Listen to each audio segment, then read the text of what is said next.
Hi, I'm Tanya Janka, also known as GX Purple, and I'm interrupting our regular DevSec Station programming because I don't feel that this can wait. There's an active NPM supply chain attack happening right now. I know there's been a lot of them recently, but this one is a big one, and I wanted to tell you about it. Packages that look completely normal and legitimate are being compromised and published with malicious versions that are stealing your credentials. It's the moment that you run npm install when it steals it via post install script.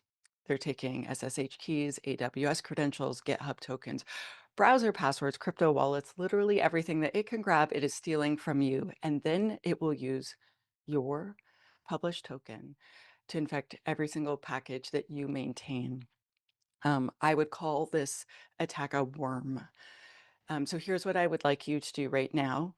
If you could open your terminal and run the following command, which obviously you will decide for yourself, but this is a request, not a demand. npm config set ignore dash scripts true. What this will mean is that post install scripts don't run anymore. So I just want you to run one command which tells npm to never automatically run a post install script again without your explicit permission. I realize that occasionally a legitimate package will break as a result of this. I it might sound weird, but I want this. This will be friction, and I want us to treat it as a feature, a security feature, not a bug. It's alerting you that something's happening.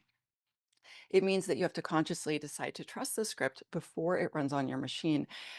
That's how this would work from now on. So instead of post-install scripts that are potentially malicious running automatically, the post-install script would come to your attention, you review it and decide that it is good. I would hope that you could set this for every org, for every project, for every developer on your team.